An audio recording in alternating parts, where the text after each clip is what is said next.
Namaskar and welcome to this Monday edition of Market Mantra, the program in which we give you a complete update on the economic news of the day. And today, friends, we shall also be taking calls from you on any queries that you may have on economic, business and stock market news. But please do remember that we do not address company-specific queries. Well, you may call us on the numbers 2331 4444, 2371 7106 and 2371 7117. And yes, if you're calling us from outside Delhi, please do not forget to add 011 as a prefix to these numbers. I'm Lalima Aneja Dang and with me is my co-anchor in Hindi, Vishal Sharma. नमस्कार, market मंत्र में आप सभी का स्वागत। प्रतिदिन की तरह कार्यक्रम में हम ताजा आर्थिक समाचार आप तक लाएंगे। आज सोमवार है और आपके सवाल भी लेंगे कार्यक्रम में। आर्थिक, व्यापारिक और शेयर बाजार से जुड़े किसी भी विषय पर आप प्रश्न पूछ सकते हैं। यहां बता दें कि कार्यक्रम में किसी कंपनी विशेष या स्टॉक के बारे में जानकारी नहीं दी जाती है। सवाल पूछने के लिए आप इन नंबरों पर फोन कर सकते हैं 23314444, 23717106 और तीसरा नंबर है 23717117। हमारे दिल्ली से बाहर के श्रोता इन नंबरों से पहले 011 लगाना न भूलें। सवालों के जवाब देने और चर्चा के लिए आज स्टूडियो में आमंत्रित हैं रूरल वॉइस के संपादक हरवीर सिंह। हरवीर जी, कार्यक्रम में आपका स्वागत। शुक्रिया। सबसे पहले हेडलाइंस के साथ हैं लालिमा नेजा। Thank you, Vishal. Yes, the headlines first. Retail inflation eases to 7.04% in May from 7.79% in the previous month. Domestic stocks tumble more than 2.5% amid negative global cues. Sensex falls to close below 52,850. Nifty slips to settle below 15,800. Rupee closes beyond 78 rupees mark against the US dollar and Brent crude prices decline to $120.50 per barrel. खुदरा मुद्रास्फीति की दर पिछले महीने के 7.79% से कम होकर 7.04% पर आई। कमजोर वैश्विक संकेतों के बीच घरेलू शेयर बाजारों में 2.5% से अधिक की गिरावट दर्ज। सेंसेक्स लुढ़ककर 52,850 के स्तर से नीचे हुआ बंद। निफ्टी फिसलकर 15,800 के स्तर से नीचे आया। रुपया कमजोर होकर डॉलर के मुकाबले 78 रुपए से अधिक के स्तर पर हुआ बंद और ब्रेंट कच्चे तेल की कीमतें कम होकर $120.50 प्रति बैरल के आसपास।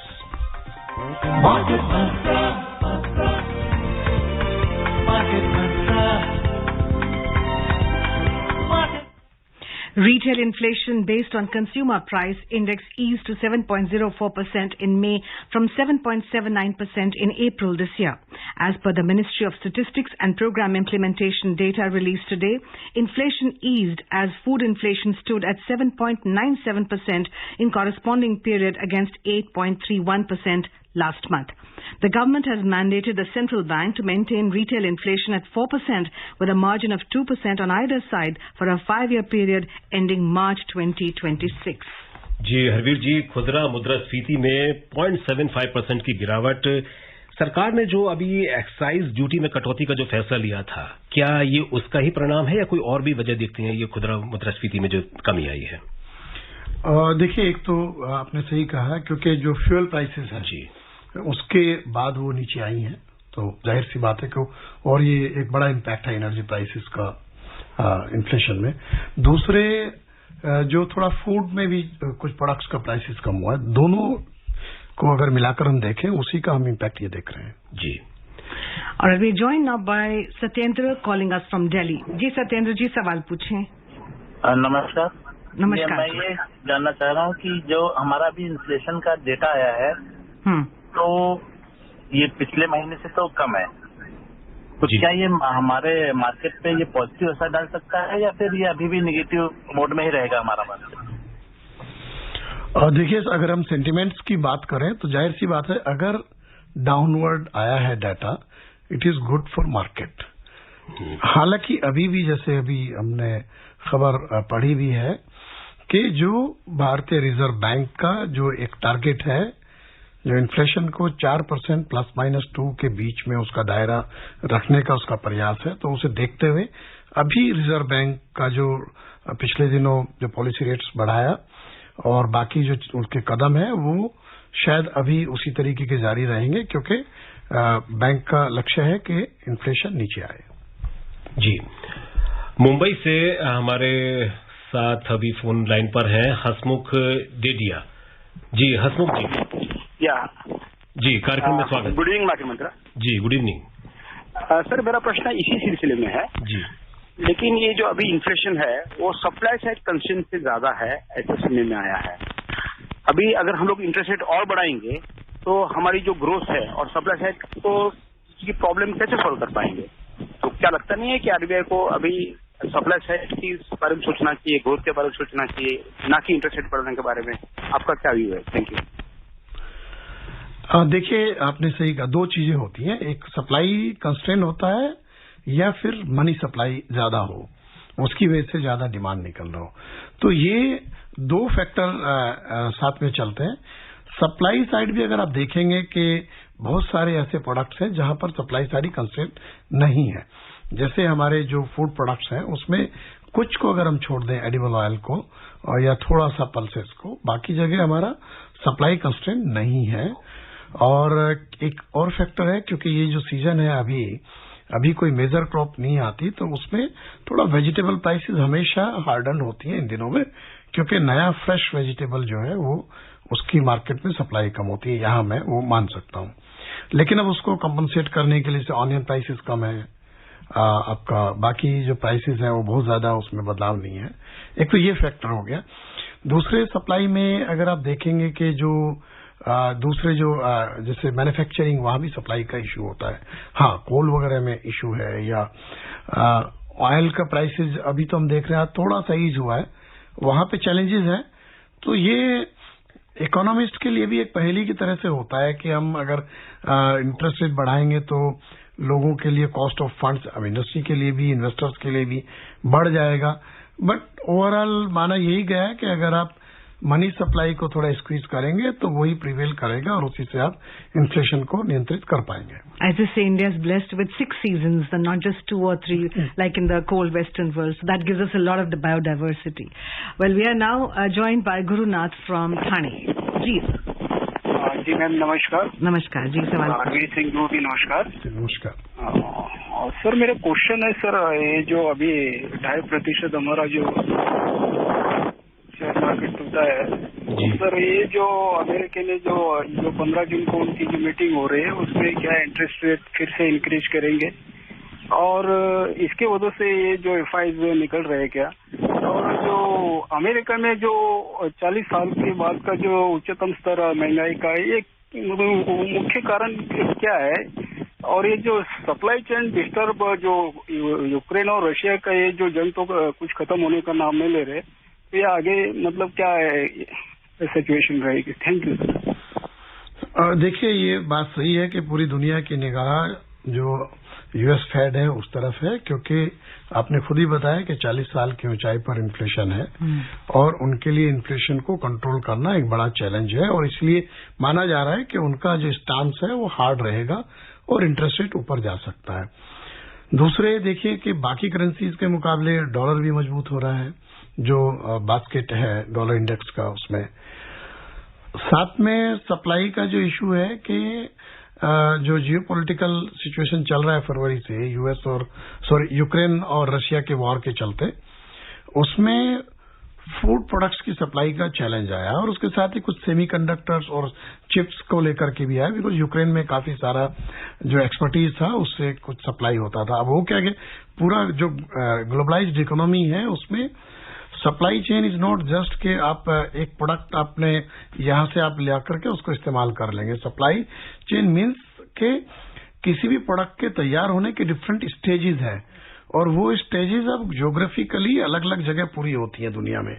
उसमें जब डिस्टर्बेंस होता है, जब डिसरप्शन आता है, जैसे कोविड के चलते ये डिसरप्शन आया, तो उसने बहुत सारे चैलेंज खड़े किए। लेकिन अब ये चैलेंजेस को आप थोड़ा ठीक होने लगा तो ये जियोपॉलिटिकल सिचुएशन आ गया। अब जैसे मूवमेंट देखिए कि आपका जो शिप मूवमेंट ब्लैक सी वाला वो सब अटका हुआ है, और जो सप्लाई है ग्लोबली वो आपका एनर्जी प्रोडक्ट्स हो या फूड प्रोडक्ट्स हो जिसमें एडिबल ऑयल है और व्हीट है, वो उसका इम्पैक्ट आया है कि वो मार्केट में नहीं गया। तो उससे कुछ तो फायदा हुआ कुछ देशों को, लेकिन अभी जो आप देखेंगे जो FAO का फूड इंडेक्स है वो रिकॉर्ड हाई चल रहा है। अब इसमें एक और फैक्टर आता है कि जो इन्वेस्टर्स हैं वो आपके स्टॉक्स में इन्वेस्ट करते हैं और कमोडिटी में भी इन्वेस्ट करते हैं, तो काफी सारा इन्वेस्टमेंट कमोडिटीज में भी गया, not only agricultural commodities, but जहां उनको लगा कि वहां पे प्रॉफिट्स हो सकते हैं तो वो इंडस्ट्रियल कमोडिटीज में भी गया। तो अब ये सब मिलकर के फिर वो इन्फ्लेशनरी प्रेशर में सामने आया हमारे। अब जाहिर सी बात है कि यूएस के सामने एक चैलेंज है, उनको अपनी इकोनॉमी को स्ट्रीमलाइन करना है। अब उस तरह से देखें जापान का तो इन्फ्लेशन उन्होंने इंटरेस्ट रेट काफी कम रखा हुआ है, लेकिन वहां अभी उनके लिए फिर से चैलेंज करके येन वीक होने लगा। तो ये इतना इंटर रिलेटेड चीजें हैं कि वो काफी चैलेंजिंग है और मार्केट पे ये असर डालती है, क्योंकि ये जब फैक्टर्स होते हैं आपके तो फिर मनी फ्लो भी मूव वो होता है कि जो पैसा दुनिया में कहां से किधर जा रहा है। जो इन्वेस्टर फंड होते हैं, जो बड़े जिनके पास पैसा है, तो वो देखते हैं उनका बेनिफिट फ्यूचर में कहां पे है, तो they move the money from one place to another place, like may be from emerging market it is going to the developed market, क्योंकि अगर डॉलर इंडेक्स मजबूत है, बॉन्ड यील्ड्स अच्छी आ रही है and there is a secure this thing, ये भी एक फैक्टर होता है। तो ये इसीलिए ये अभी थोड़ा सा ये सब चीजें हमें प्रभावित करती रहेंगी। करनाल से तरुण सवाल पूछना चाहते हैं। Hello. Yes, good evening to all. I have 3 questions. I'll ask them quickly. Number 1 is, India has recently started to import crude from Russia in a meaningful quantity. Earlier it was very negligible. Do we know the reason why India was not importing from Russia earlier, since India has been a good friend or ally to Russia for quite long, and especially now the Russia has a surplus quantity of crude as Europe has banned their imports. So how far India can go now? I mean, in terms of importing it, can India do it like 50% of their import? I just like to understand how far India can go on to get the import of the crude from Russia, especially on the discounted rate. Actually, your question is very important. And we are supposed to import from Russia in this scenario, and even in the past we had some contact with Russian oil field. ONGC Videsh did some investment into Russian oil, so this is not new, but it is not so simple and easy right now. Even Europe has not completely stopped Russian crude or gas import. They want to try do it in a phased manner, and Russian oil was available on discount, but right now the difference is not too much. We have there are some reports, I can say, for import from Russia, but officially that is the quantity is very negligible. Even some countries said that India is importing and re-exporting, so we have not found any basis of all these things. So the price difference is not too much from Russia, and you see, because it is not, oil is not like we have our neighboring countries near, not very far from India, because a huge quantity. So distance is also matter, because shipping cost and in these days insurance. This insurance has gone to very high cost of insurance. So due to this geopolitical issues and all, so all these things comes into consideration when we decide how much quantity we can import. And now the difference is not very much. It's a very some $5 or so. There, Russia is not giving very heavy discount to India or any other countries like that. And definitely there are some sanctions, and there are some I think maybe they must be trying some pressure from Western countries on the US that nobody should import oil from Russia. They want to squeeze Russia's economy, and basically their earnings from exports. So there are multiple issues, diplomatic issues, geopolitical issues, and cost and all. So I think suddenly we cannot go to that level as you were mentioning 50% or so. Right. We are now joined by Murli calling us from Delhi. Yes, Murli ji, please ask your question. Yeah. Hey, this is thanks for taking me on the call. Just want to understand on the basic economics, okay?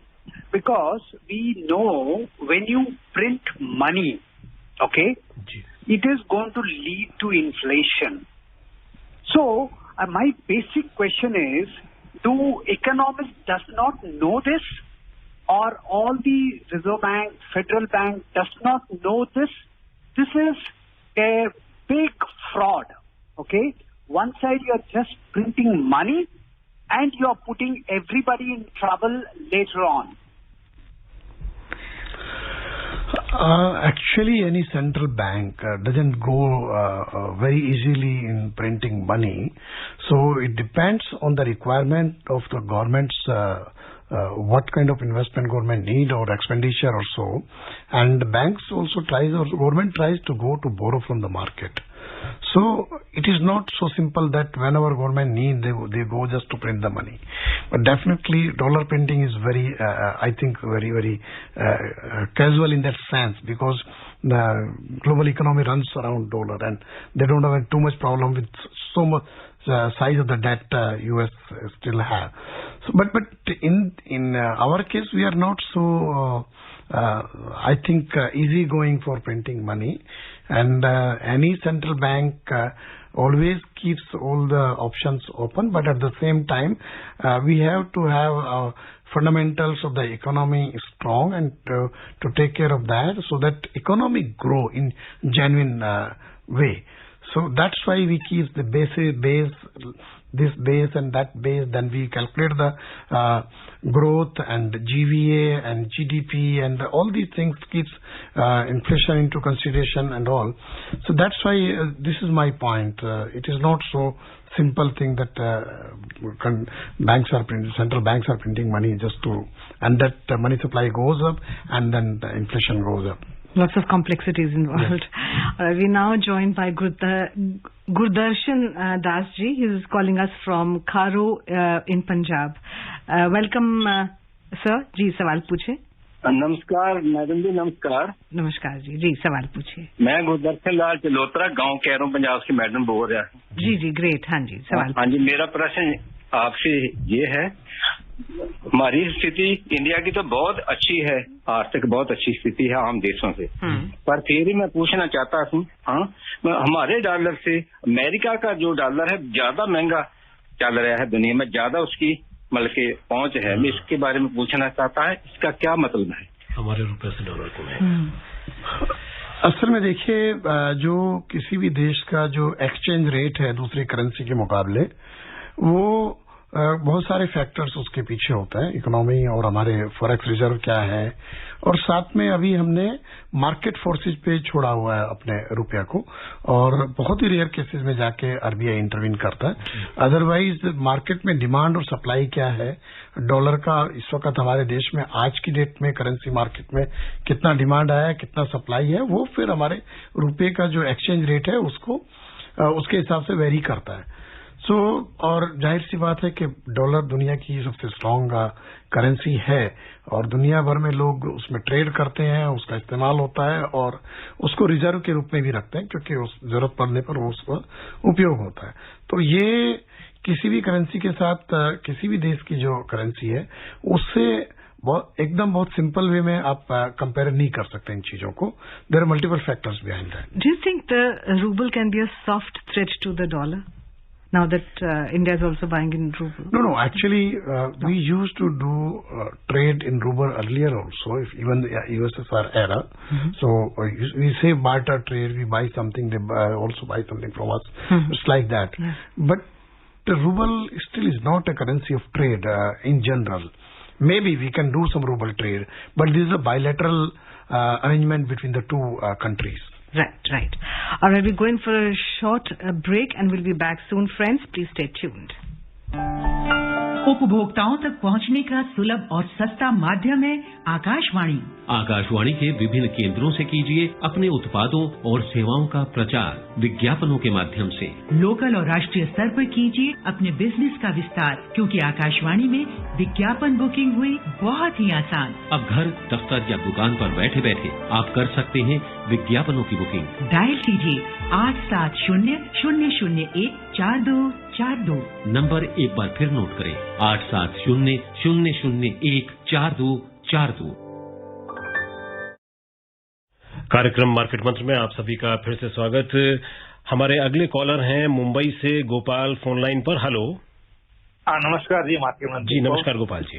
Ji sir, मेरे दो सवाल है, वैसे तीन है लेकिन दो के बराबर ही है। पहला सवाल जो महंगाई है, तो एक्चुअली महंगाई से आम आदमी बेहद हताश हो चुका है और अभी उनको परवाह नहीं। तो मुझे याद है जब एक बार टमाटर 100 रुपए किलो चले गए तो लोग सड़क पर आ गए थे। अभी वापस टमाटर 100 रुपए है, लेकिन अब जनता भी समझ गई है। सवाल ये महंगाई का जो प्रॉब्लम है, महंगाई का जो मेरे हिसाब से तो प्रॉब्लम ये है कि एग्री कमोडिटी जरूरत से ज्यादा एक्सपोर्ट हो गई है। तो पहला रीजन यही है, मेरे को डाउट है। दूसरा ये है कि मिसमैच का कोई सवाल नहीं है सर, अपने इधर इतनी प्रोडक्शन है, उसके बाद भी मिसमैच होना नहीं चाहिए। पहला सवाल ये है। दूसरा सवाल ये, मार्केट जो एक्चुअली देखा जाए तो अभी भी ओवर वैल्यूड है।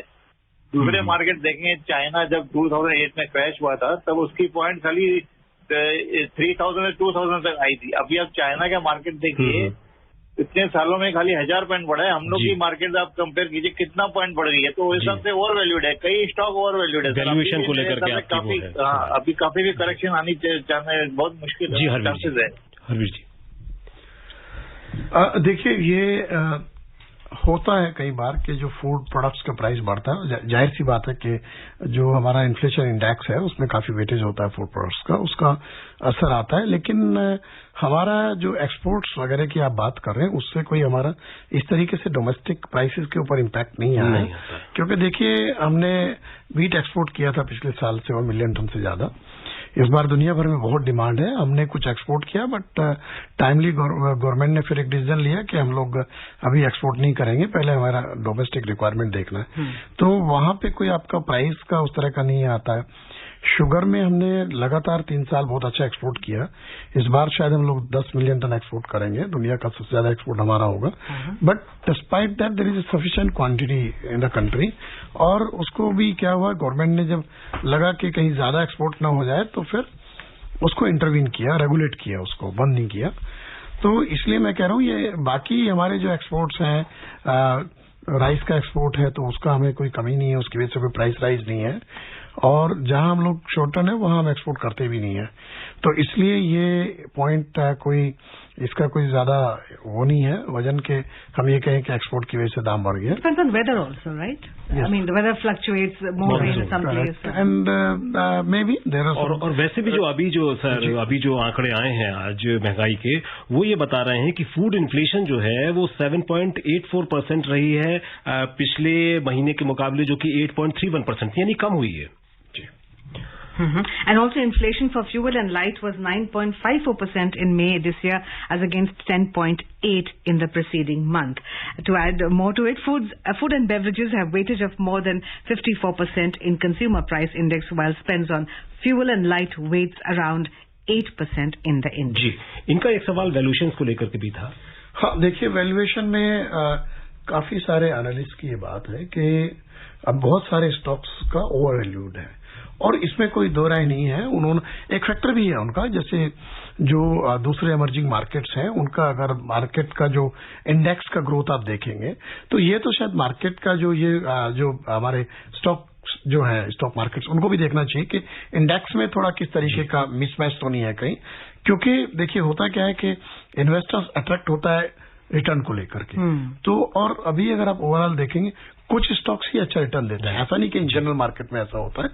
So may be there are some quarter still talking के ओवर वैल्यूड मार्केट है, क्योंकि जो हमारे जो फंडामेंटल्स हैं उसके हिसाब से market is game of sentiment. जी, और रुक करते हैं शेयर बाजार का। घरेलू शेयर बाजार आज 2.5% से अधिक के नुकसान के साथ बंद हुए। अमेरिका के केंद्रीय बैंक फेडरल रिजर्व द्वारा ब्याज दरों में और बढ़ोतरी किए जाने की चिंताओं के बीच दुनिया भर के शेयर बाजारों में गिरावट रही और इसी के अनुरूप सेंसेक्स और निफ्टी में भी गिरावट दर्ज हुई। सेंसेक्स 52,850 के स्तर से नीचे बंद हुआ, जबकि निफ्टी 15,800 के स्तर से नीचे आ गया। बंबई स्टॉक एक्सचेंज का सेंसेक्स 2.68% के नुकसान से 1,457 अंक लुढ़ककर 52,847 पर बंद हुआ। निफ्टी 2.64% के नुकसान से 427 अंक फिसलकर 15,724 पर आ गया। Global crude oil prices today dropped more than 1.5% as a flare-up in COVID-19 cases in Beijing dented hopes of a Chinese demand rebound. On the other hand, worries about more interest rate hikes to control high inflation in the U.S. added further pressure. In intraday trade, Brent crude was trading at around $120.50 per barrel, while WTI crude prices were at $118.95 per barrel. और बात घरेलू मुद्रा के प्रदर्शन की करें तो अंतरबैंक विदेशी मुद्रा बाजार में आज रुपया डॉलर के मुकाबले 20 पैसे कमजोर होकर 78 रुपए 4 पैसे प्रति डॉलर के स्तर पर बंद हुआ। रुक करते हैं एशियाई शेयर बाजारों का। वैश्विक शेयर बाजारों में चौतरफा गिरावट के अनुरूप एशियाई शेयर बाजारों में भी आज गिरावट रही। दक्षिण कोरिया का कोस्पी 3.5% टूट गया। हांगकांग का हैंगसेंग 3.4% और जापान का निकेई सूचकांक 3% लुढ़क गए। सिंगापुर का स्टेट्स टाइम सूचकांक 1.3% और चीन का शंघाई कंपोजिट इंडेक्स 0.9% की गिरावट में रहे। यूरोपीय बाजारों की बात करें तो अंतर्दिवसीय कारोबार में यहां भी मंदी का रुख था। ताजा समाचार मिलने तक लंदन का फुटसी 101.5% के नुकसान के साथ कारोबार कर रहा था। फ्रांस का कैग 2.3% और जर्मनी का डेक्स 2.2% की गिरावट के साथ कारोबार कर रहे थे। बात करते हैं सोने की कीमतों की। मल्टी कमोडिटी एक्सचेंज में अगस्त अनुबंध वाला सोना 400 रुपए की गिरावट से 51,300 रुपए प्रति 10 ग्राम पर रहा। जुलाई अनुबंध वाली चांदी भी 1,020 रुपए टूटकर 60,910 रुपए प्रति किलो के स्तर पर कारोबार कर रही थी। न्यूयॉर्क मर्केंटाइल एक्सचेंज में सोना गिरावट के साथ $1,860.20 प्रति औंस पर चल रहा था। But domestic share markets today suffered losses of more than 2.5%, and the Sensex and the Nifty declined in sync with heavy losses in the global share markets and worries about aggressive interest rate increases by the U.S. Central Bank Federal Reserve System to check high inflation. The Sensex closed below 52,850 points, while the Nifty settled below 15,800. जी, हिमाचल प्रदेश से पवन हमारे साथ phone line पर हैं। जी पवन जी, सवाल पूछिए जल्दी से। Hello. जी sir नमस्कार। जी हाँ, बहुत संक्षेप में सवाल पूछिए। हिमाचल से बोल रहा हूँ सर। मैं ये जानना चाहता हूँ सर, जैसे हमारा हिमाचल है तो इसमें एक तो इलेक्ट्रिसिटी कुछ यूनिट 100 यूनिट से ज्यादा जो है वो फ्री की हुई है जी, और जो बस फेयर हैं वो महिलाओं के लिए 50% जो है वो उसमें कमी की हुई है, और साथ में जो वाटर बिल है वो ग्रामीण इलाकों में जो है वो 0 किया हुआ। जी सवाल आपका। सवाल प्लीज। जी। Well, I think these are very local, pertaining to a state. What is your view precisely, Hari? The fact that Sensex today tumbled 1,457 points or 2.68% to finish at 52,847. A global effect all over global markets? Yes, definitely. Global markets are going down, and two major factors. One is that more COVID cases in China. That is affecting. Maybe it will affect the global economy in coming days, as well as the US Fed's hard stance on interest rate. That is also affecting the global market. बहुत संक्षेप में, एक आम निवेशक, छोटे निवेशक को गिरावट के इस दौर में मार्केट में निवेश के लिए जाना चाहिए? मेरे ख्याल से निवेशक को सावधानी बरतनी चाहिए, क्योंकि अभी कहाँ मार्केट का बॉटम है या कहाँ है उसको कुछ कहा नहीं जा सकता। उनको बेहतर जानकारी के आधार पर अपना फैसला करना चाहिए। जी हरवीर जी, आप कार्यक्रम में शामिल हुए और हमारे श्रोताओं को सवालों के जवाब दिए, साथ में इतनी बहुमूल्य जानकारी भी दी, इसके लिए आपका धन्यवाद। And before we close, friends, as a reminder of the headlines, retail inflation eases to 7.04% in May from 7.79% in previous month. Domestic stocks tumble more than 2.5% amid negative global cues. Sensex falls to close below 52,850. Nifty slips to settle below 15,800. Rupee closes beyond 78 rupee mark against the US dollar, and Brent crude prices decline to $120.50 per barrel. And that's all we have for you in this edition of Market Mantra. Namaskar. Market Mantra.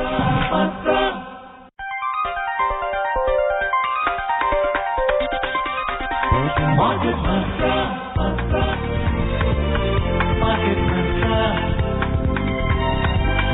Market Mantra.